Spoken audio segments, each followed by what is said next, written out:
Good evening and ni hao from the Dothan Civic Center. We are live on location. A bus driver being shot multiple times on a Dale County school bus. Get back to what everybody also wants to do is to ride the ride. We are finally in the last stage of finding out who will be the next superintendent for Dothan City Schools. And board members started this process right at 3 o'clock this afternoon. Here in Hartford, the flooding has gotten so bad. Residents are using boats to get back and forth between their homes and to safety. Tessa, details are still coming together as to what may have caused this fire, and it is still under investigation right now. But before everyone packs up and heads to the beach for spring break, one local law enforcement agency wants everyone to get there safely. You can see these boxes are stacked so high. I'm about 5'4" tall, so that gives you a good idea. Neighbors tell me they heard what sounded like gunfire, and when they rushed outside, what they saw was this home completely engulfed in flames. Any other social media website making it easy to be viewed on any device. The camera system is an extra set of eyes that serves as a silent witness, so to speak, just in case the victim can't remember. Hey, wait a second. We had this whole thing planned out that you would bring us candy. Yeah. I want candy corn. That's not nice. What do you want? I don't wear makeup before I get on set. You're naturally beautiful. Oh, you're so kind. If you ask our parents' generation, they will tell you school fights have been happening for years. But that minor scuffle on the playground has taken a 20th century twist. Now school fights can be documented and posted on social media. The ramifications can be all too deadly. In our special report this evening, I looked into this trend and a warning: these images may be disturbing. School fights. They happen at every school. Now, they're even showing up online. I decided to see if viral fights are happening in the Wiregrass, and it was as easy as logging on to YouTube. And it didn't take me long to find school fight videos from Dothan, Enterprise, Delville, and the list goes on. So what drives teens to take the yelling and punching to a universal platform?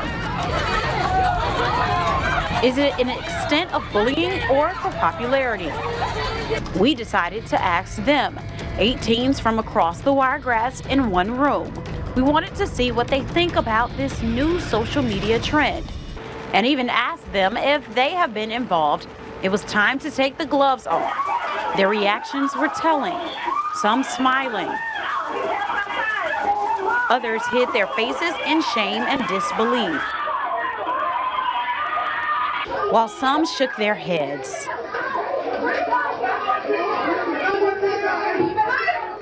In watching that footage, what's your initial reaction? Like, what's the point in actually videoing it and putting it on social media? Because you're just trying to get attention for yourself.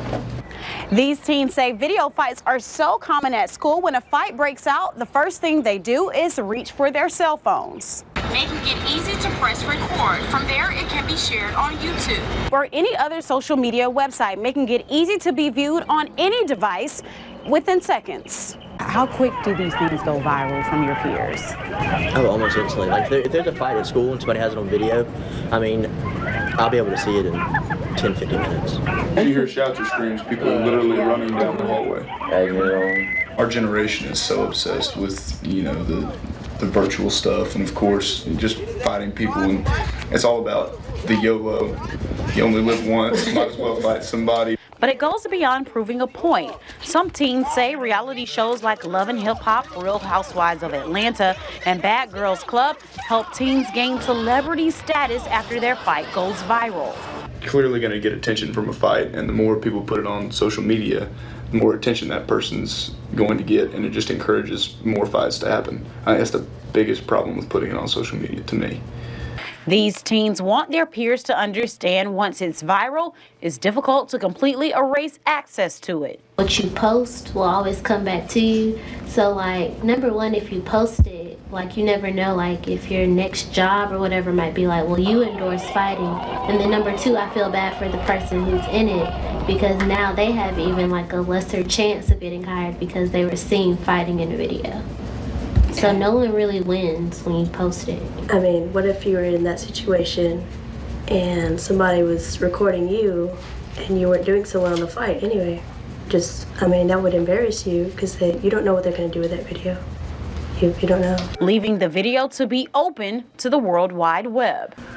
Reg, Tessa, where I'm standing, there is still a little bit of flood water behind me. Some of it has begun to recede, but I spoke with residents here in Hartford who told me a couple of elderly people had to be displaced from their home because more than a foot of water was inside of their homes after so much rain fell here overnight. And I can tell you what is so frustrating to some residents is the city's inability to help when it floods. What looks like fun and games to these children is serious for Hartford residents who live on Kennedy Street and Tyndall Drive. Miss Doris, she's getting flooded. I'm getting flooded. All the neighbors is getting flooded. Several inches of rain fell Sunday night into Monday morning, leaving homes flooded, and that raises concerns, especially with more rain expected. We'll probably have to leave if it gets any deeper back here. Because it looks like the pool's about ready to overflow, and when that overflows, it's just going to take this whole area up back here. And that's what I'm concerned about is my grandkids and my family. When it rains like this, that water rises fast out here. So here in Hartford, the flooding has gotten so bad, residents are using boats to get back and forth between their homes and to safety. But residents say this is nothing new. We flooded in 2008, and it really went high in the house. It messed up everything. But after losing everything and raising her home to keep it from flooding again, Linda Pierce says there is more than Mother Nature involved in the flooding issue. I've talked to the mayor about fixing it. He says he's going to put drainage in here, and he's going to do all this for us, you know, so it don't flood again. But in the last 4 years, he hasn't done nothing. Nobody's doing nothing for District 5 around here. It's a frustration many of her neighbors share. No, the city hasn't done anything, and we have asked them and begged them to do something to get this water drained off from here, keep it from running our houses. Now, I reached out to Hartford Mayor Jeff Sorrells, who sent me a statement, and it reads in part, "We have several houses that have flooded in Hartford and will be assessing each and every situation.